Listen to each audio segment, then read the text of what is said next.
ಎಲ್ಲರನ್ನು ಪ್ರೀತಿಸಿ ಕೆಲವರನ್ನು ಮಾತ್ರ ನಂಬಿ.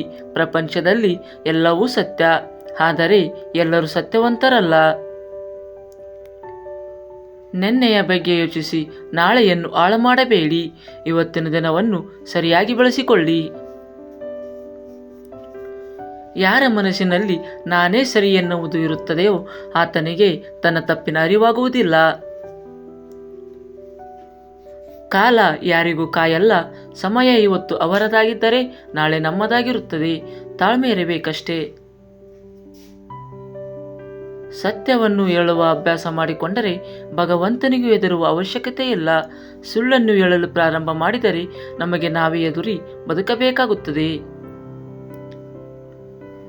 ಓದಿನಿಂದ ಕಲಿತ ಪಾಠಗಳು ಮರೆತರೂ ಮರೆಯಬಹುದು, ಆದರೆ ಜೀವನದಲ್ಲಿ ಅನುಭವದಿಂದ ಕಲಿತ ಪಾಠವನ್ನು ಮರೆಯಲು ಸಾಧ್ಯವೇ ಇಲ್ಲ.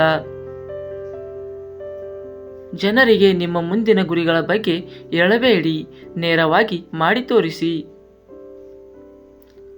ಮನುಷ್ಯ ಎಷ್ಟೇ ಕೆಂಪಗಿದ್ದರೂ ಅವನ ನೆರಳು ಕಪ್ಪಗೇ ಇರುತ್ತದೆ. ನಾನು ಶ್ರೇಷ್ಠ ಅನ್ನುವುದು ಆತ್ಮವಿಶ್ವಾಸ, ನಾನೇ ಶ್ರೇಷ್ಠ ಎನ್ನುವುದು ಅಹಂಕಾರ.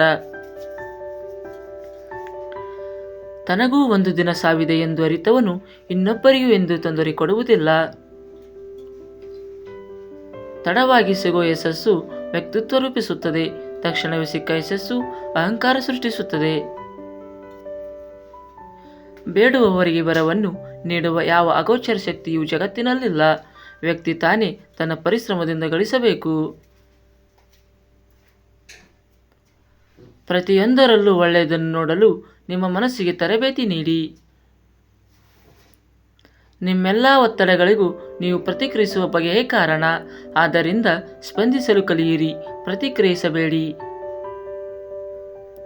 ಸಾವಿರಾರು ಜನರನ್ನು ಗೆಲ್ಲುವನು ವೀರನಲ್ಲ, ತನ್ನ ಮನಸ್ಸನ್ನು ಗೆಲ್ಲುವನು ನಿಜವಾದ ವೀರ. ಎಲ್ಲರಿಗೂ ಒಳ್ಳೆಯದನ್ನು ಬಯಸುವರು ಯಾವಾಗಲೂ ಎಲ್ಲರ ದೃಷ್ಟಿಯಲ್ಲಿ ಕೆಟ್ಟವರೂ ಆಗಿರುತ್ತಾರೆ. ಜಾತಕ ನೋಡಿ ನಿನ್ನ ಭವಿಷ್ಯ ನಿರ್ಧರಿಸಲು ಯಾವ ಶಕ್ತಿಯಿಂದಲೂ ಸಾಧ್ಯವಿಲ್ಲ.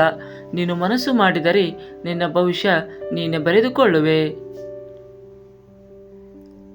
ನೀವು ಯಾರಿಗಾದರೂ ದೀಪವನ್ನು ಬೆಳಗಿಸಿದರೆ ಅದು ನಿಮ್ಮ ದಾರಿಯನ್ನು ಸಹ ಬೆಳಗಿಸುತ್ತದೆ. ಯಾವ ವ್ಯಕ್ತಿಗೆ ಇನ್ನೊಬ್ಬರನ್ನು ಬೆಳೆಸುವ ದೊಡ್ಡ ಗುಣವಿರುತ್ತೋ ಆ ವ್ಯಕ್ತಿ ತನಗರಿವಿಲ್ಲದಂತೆಯೇ ಬಹು ಎತ್ತರಕ್ಕೆ ಬೆಳೆಯುತ್ತಾನೆ.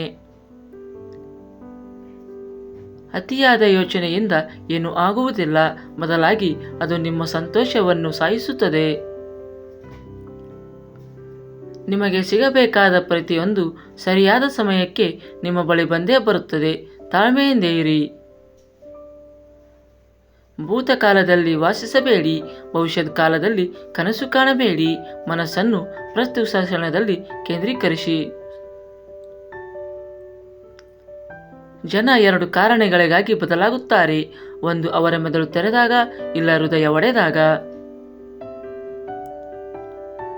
ಧ್ಯಾನ ಹೆಚ್ಚಾದಂತೆ ಜ್ಞಾನ ಹೆಚ್ಚಾಗುವುದು, ಜ್ಞಾನ ಹೆಚ್ಚಾದಂತೆ ಮೌನ ಹೆಚ್ಚಾಗುವುದು. ಯಾರಾದರೂ ಮಾತನಾಡುತ್ತಿರುವಾಗ ಸಂಪೂರ್ಣ ಗಮನ ಕೊಡಿ. ಆಲಿಸುವುದು ಗೌರವ ಸೂಚಿಸುವ ಉನ್ನತ ಅಭಿವ್ಯಕ್ತಿ. ಕರೆದವರ ಮನೆ ಊಟಕ್ಕೆ ಹೋಗಬೇಡ, ಕರುಣೆ ಇಲ್ಲದವರ ಹತ್ತಿರ ನಿನ್ನ ಕಷ್ಟವನ್ನು ಹೇಳಲೇಬೇಡ.